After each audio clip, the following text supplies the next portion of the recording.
Here. I do not answer to ear, Mr. Mash.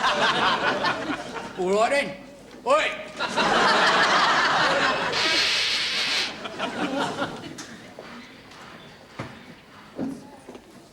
What is it, Mr. Mash? Did you put in an order for 27 galvanised buckets? And what would I be doing in ladies' department with 27 galvanised buckets? This is ladies' department, not a farmyard. Well, it could be milking a Jersey. Mash, Good morning, Captain. Sorry I can't salute you, sir. have you taken leave of your senses? I am trying to ascertain, sir, who ordered 27 galvanised buckets. Obviously nobody on this floor. Well, hardware denies all knowledge of them. I know. I'll try musical instruments. Any old time, any old time, any old time. Mr. Mash, please. Sorry, Captain.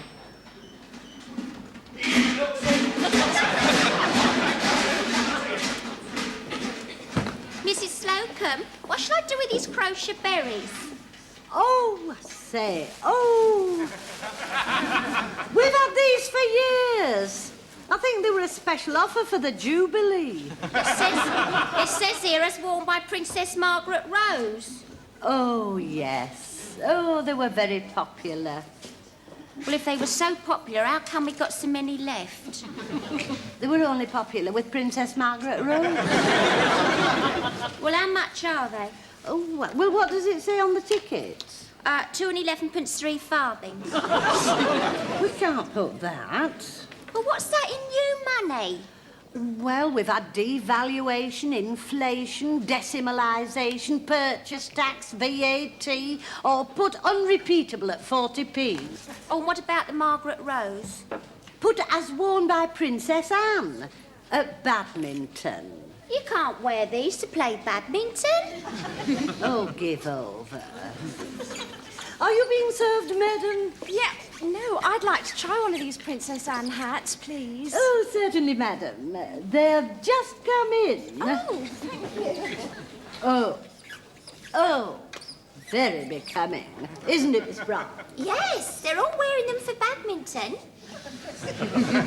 What, £4? Oh, no, that's supposed to be It's supposed to be £4.50, but they've been reduced. That's quite reasonable according to today's standards. Yes, madam, we think so too. Sail, Miss Brahms.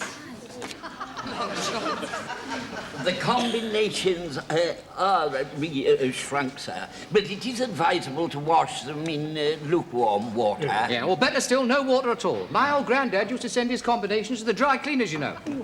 Well, I rinse mine in the bath and then let the wind dry them. Must be pure magic in your house. Here we are, thank you very much. Good morning, sir. Thank you for your custom, sir. Can I help you, sir? So. Can I help you, sir? So.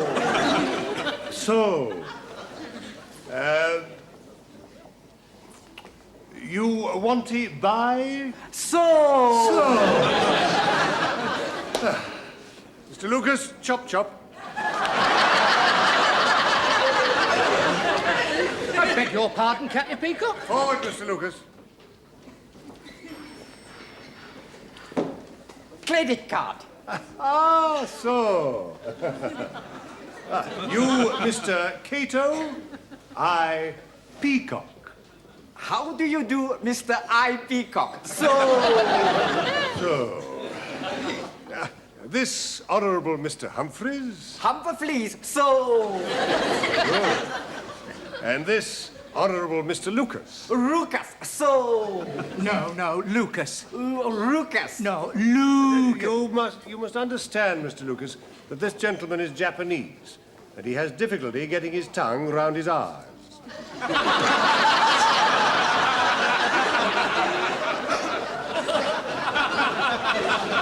You know, I would have thought it was just a matter of practice.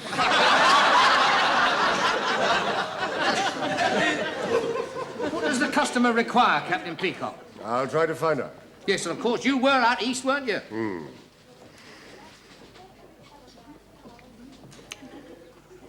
What do you want here? Quota for lane. I beg your pardon? Quota for lane.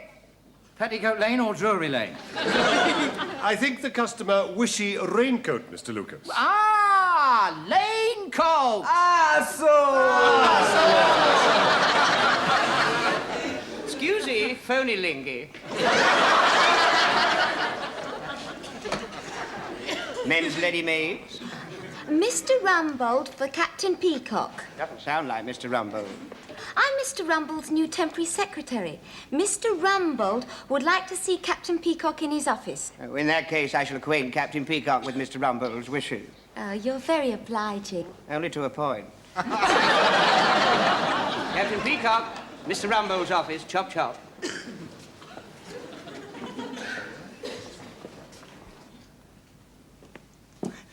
Now, what was the last thing I said?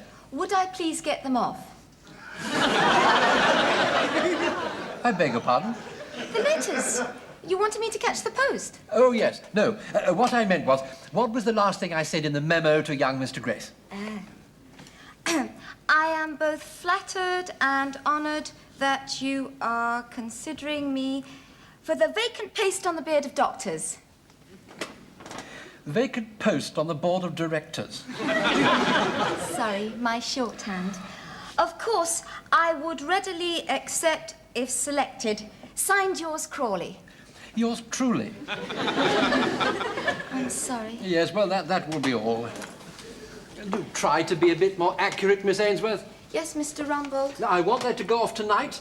I don't want any correspondence delayed the way it was yesterday. Of course not, Mr. Rumbold. It won't be like last night. I promise I'll have it off before I go. Good. Well done.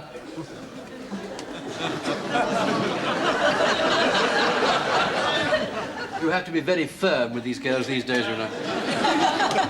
You seem to be getting results. Well, sit down, Peacock. Thank you, sir. Now, as you've probably heard... Peacock. Oh, yes. Yes. As you've probably heard, Mr. Theobald is retiring from the board of directors due to continued ill health. Yes, 2 bottles a day, I believe. Well, that's neither here nor there. Anyway, they've been preparing a short list of suitable people with the necessary qualifications and requirements, which are, of course, drive, experience, integrity, etc. And I thought it right, only right, that you should be the first to know, and so that's why I sent for you. Well, of course, it doesn't come as a complete surprise to me, sir. And I need hardly add that I'm both flattered and honoured, and if selected for the post, would readily accept. Captain Peacock, I feel I should explain that I'm the one who's being considered. And if I do get the job, I was intending to recommend that you should take over here. I see. Well, you don't seem too pleased about it. Well, I'm not at all sure that a clerical job is right up my street. I do so enjoy having the friendly, personal contacts with people. And,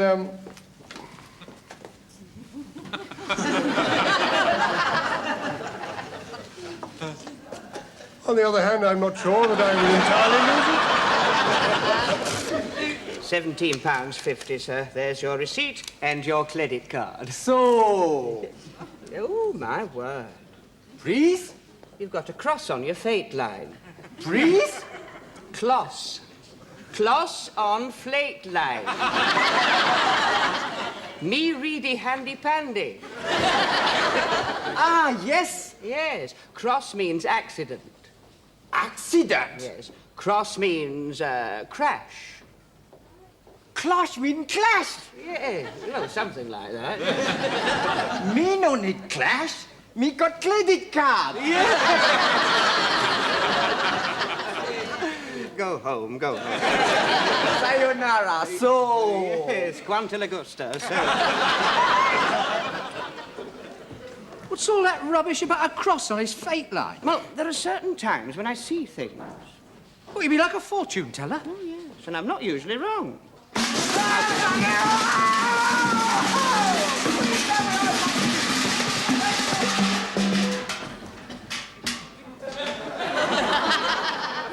Some Japanese kamikaze pilot.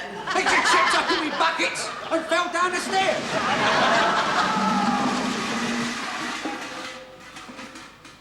Shall I give him a hand? No, he'll be in haberdashery by now. Let them deal with it. I think I'm going to go and check.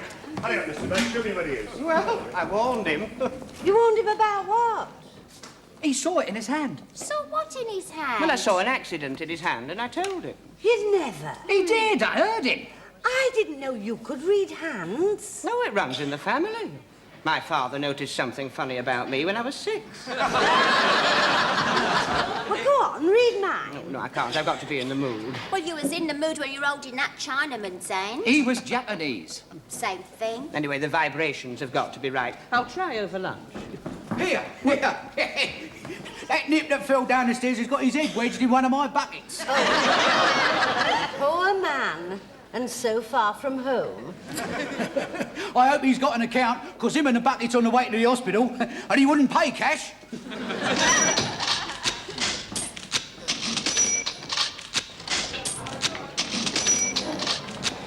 There we are, there's a coffee. There's only 1 spoon. Don't worry, I'll use my finger. Mind that you don't melt your nail varnish. I prefer to use my pencil. The taste of the wood takes my mind off the coffee. Come on, you're going to do it now?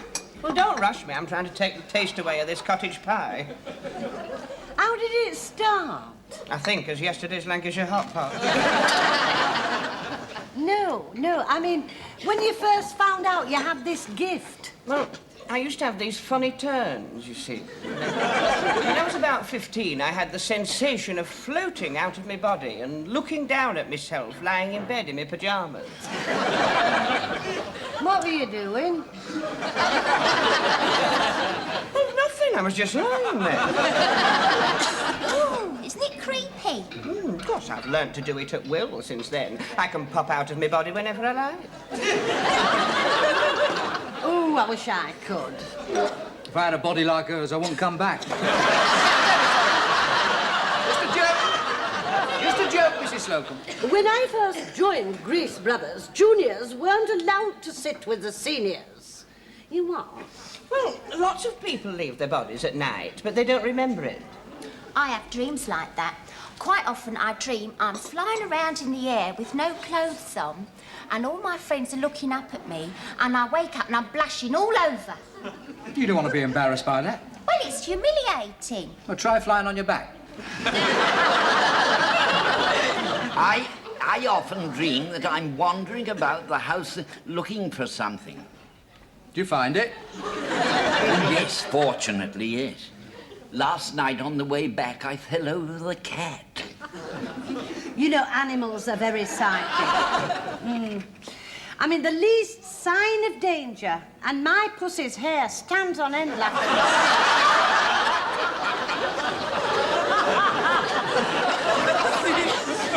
Really? Better than a burglar alarm, isn't it? Go on, then. It'll be going back time soon. See if you can see anything. Right. Oh, you have a very pronounced Mount of Venus. Mr. Lucas, one sarky remark from you, I go straight to Captain Peacock. Never said a word. Your heart rules your head. Now, let me see. How many affairs have you had? Oh, yes. 1, 2. Oh, that's a big one. I don't think we want to go into the past. What about the future? Well, you have a very long lifeline. You'll live well past middle age. No, that's the present. She wants to know about the future. Oh, it's all quite clear. What is? Well, I can see a man at your feet. He's tall and distinguished. Who is it? I can't see. He won't turn round. Why don't you pop out of your body and go round and have a look? What's he doing? Well, all I can tell you is that he's lying at your feet. Would you believe it? I said it was never too late. Oh, I didn't know that Mr. Humphries was a palmist. Oh, yeah, not only that, he can pop out of his pyjamas whenever he feels like it. Do you know he's seen things in my past that I thought only I knew about. There must have been somebody else there, surely. Captain Peacock, why don't you let Mr. Humphries have a look at your hand? Oh, no, I don't believe in that sort of thing. Oh, go on, Captain Peacock. Unless, of course, you've got some terrible secret what you want kept hidden. Oh, very well, then. But I only have a moment. There. Oh, well, look at that. Born to lead. Look at that prominent forefinger. A very ambitious hand. Oh, and such a long lifeline. Look, it goes right round here, splits itself into two, and shoots right up his sleeve. What does that mean? You're going to die of old age in a railway tunnel. Such a lot of lines. Your head rules your heart. It's big enough. I can see an opportunity. Really? Something to do with your job. Go on. Well, I see you, as it were, climbing a ladder. And then a door opens, and you find yourself wearing a new hat. Remarkable. Am I right? Well, I wasn't going to mention this, but this morning I was informed that Mr. Theobald might be leaving because of ill health. 2 bottles a day, I'm told. And I was told that I should stand by to take over Mr. Rumbold's position. Well, that's it. Climbing the ladder. Yes. Well, it's certainly taking over from Mr. Rumbold as the door opening. Yeah, and he'll definitely have to have a new hat, because then he'll be allowed to wear one of those stupid-looking bowlers. Quite remarkable. Now, let me see the back of your left hand. Hmm? Oh, yes. What can you tell from that? We're late back from lunch. Come on.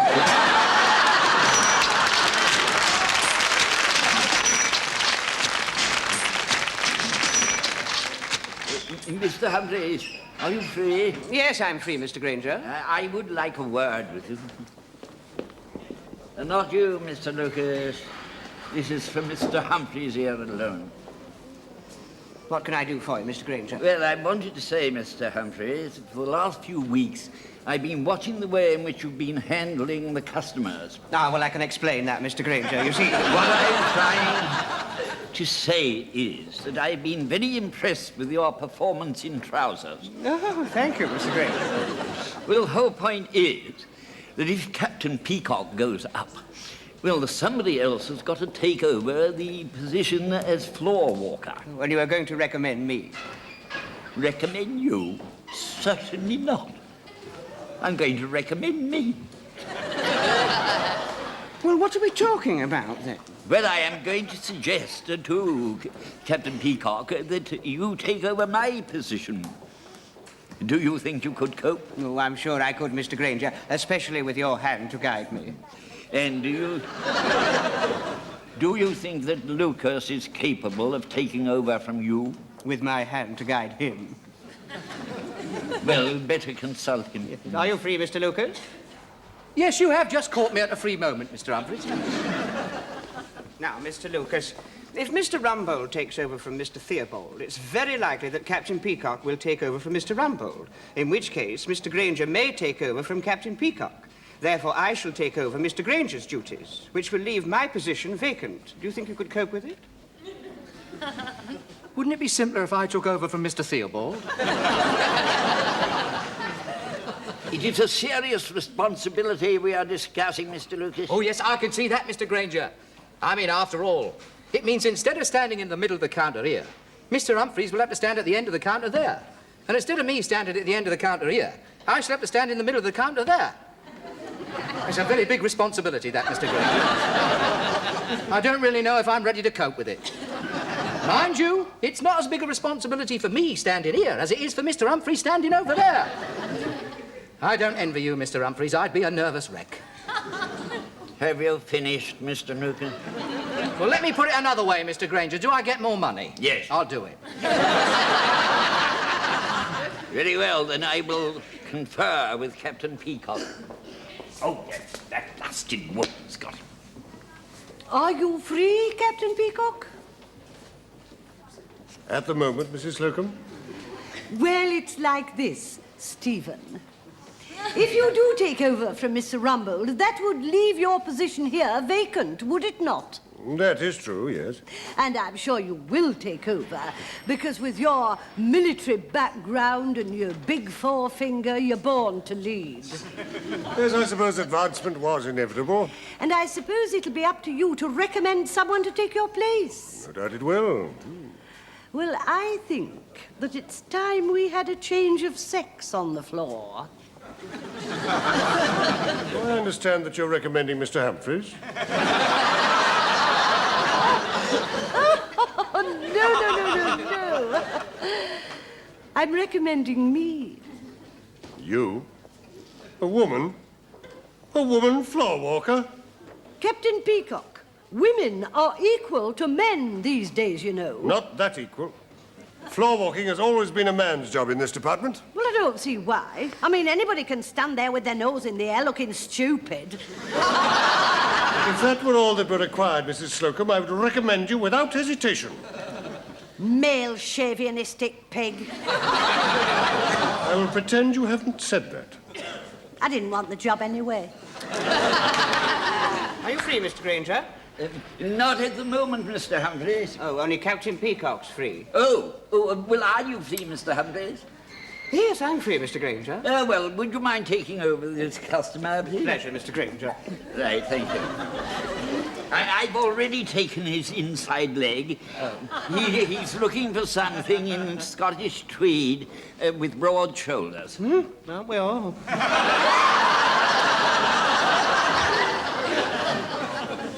Captain Peacock, are you free? Just a moment, Mr. Grainger. I'm free now. I'm delighted to hear of the possibility of your promotion, Stephen. Thank you, Ernest. Well deserved. Inevitable, I should have said. We've known each other for many years, Stephen. You're one of my closest acquaintances, Ernest. Oh, it's very nice of you to say that. Yes. I take it that you will be recommending me? In what capacity? For your job, of course. I rather doubt it. Doubt it? Why? I think it needs a younger man to cope with it. Cope with what? All you do is to stand there with your nose in the air and say, "Are you free, Mr. Grainger?" I have to check all the bills and make sure they're properly made out. Well, any damn fool can do that. And is that the qualification you're offering? Captain Peacock, as soon as I have had my tea, I shall bring it up in front of Mr. Rumbold.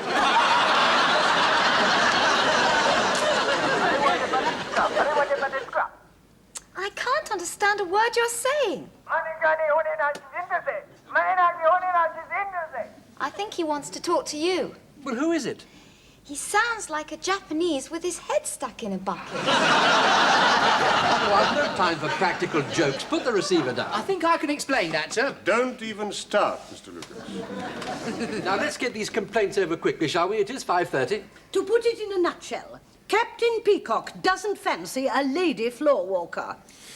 Well, we only have 2 lady floor walkers, one in costumery, one in haberdashery. Which one don't you fancy? I don't fancy one in menswear. Good Lord. We've got one dressed as a man. I was specifically referring to Mrs. Slocombe. So that's the complaint. Mrs. Slocombe has been dressing as a man and it doesn't attract you. I think I agree. Don't dress as a man anymore, Mrs. Slocombe. Don't be daft. I haven't been dressing as a man. It's just that I don't want to be under Mr. Grainger on the floor. There's no danger of that. Captain Peacock seems to think that I'm past it. I sometimes wonder if, sitting in this office, I'm missing something. Well, if there is a vacancy to be filled, I don't see any reason why I shouldn't do it. After all, I have had 15 years' experience. What vacancy are we talking about? Look, when Captain Peacock takes over your job, we're going to have a new floor walker. Captain Peacock, my possible promotion was supposed to be a secret. I only got the memo about it yesterday. No, Captain Peacock didn't tell us about it. You see, Mr. Humphries saw it in his hand at lunch. Well, what were you doing with my memo in your hand at lunch, Captain Peacock? He didn't have the memo. I read the lines in his hand. You see, he's a palmist who can see into the future. And he saw Captain Peacock climbing a ladder, a door opening, and him wearing a new hat. Which means you're getting Mr. Theobald's job. He's getting yours, which is why I'm applying for his. But it's by no means certain that I am getting Mr. Theobald's job. Well, let Gypsy Rose Humphries read you round and he'll tell you your future. He's very good. May I? No, not that one. That's the one you were born with. I was born with them both. No, you see, the left one is what you start out with. The right one is what you make of it and other changes. Now, let me see. Oh. Well? You had a very unhappy childhood. His mother kept polishing his hair with sandpaper. Let's stick to the future, shall we? Well, I can see a cross. That's the crossroads in your career. And I can see a T. Theobald! No, it's a turning point in your life. When's it going to happen? Well, I can see leaves. In the autumn. Well, it's the autumn now. Yes? Yes, sir. Yes, sir. I'll tell him, sir. Young Mr. Grace wants to see you on his way out through the department. That could be the news. But we haven't tidied up yet. Well, look sharp about it. Come on. Come on, young Mr. Grace coming through. That's it. Come on, Mr. Lucas, quickly. Hurry up. You should have seen to this, Peacock. Come along, Mrs. Slocombe, get those boxes away. I am doing, only they go on the top shelf in millinery, and I'm no good on the ladder. Come along, Miss Browns. I'm not going up there with you down here. Oh, give me those hang boxes. Come on. Rumbold, Yes, Mr. Grace? a strange thing happened to me this afternoon. What was that, sir? My tea bag broke. I am sorry, Mr. Grace. I'll speak to the catering manager. Oh, no. I'm glad it broke. Lily, the tea girl, read my tea leaves. Oh, I hope it was good news, sir. Well, it was more of a warning. It said, beware of a bald-headed man with big ears. So you're not getting the job. Carry on, everybody. You've all done very well. Did you hear that? A fine fortune teller you are. Wasn't far wrong. I mean, I mentioned the leaves, didn't I? And that cup of tea could have been the turning He point. didn't get the job, did he? No, he's been turned down. And what about Mrs. Slocombe with a man at her feet, an old Peacock going up a ladder with a door opening and all that rubbish about him being in a new hat? Well, I can't be right all the time. Come on, let's tell Peacock about Rumbold.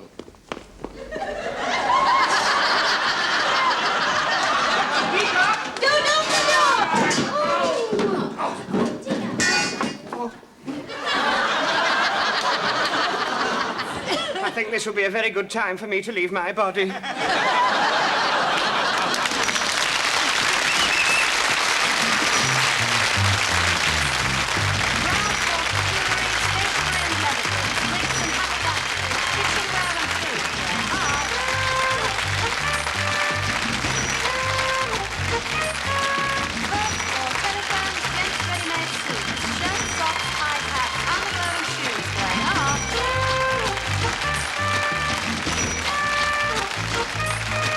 Second floor, carpets, travel goods and bedding. Materials, soft furnishing, restaurant and food. Down.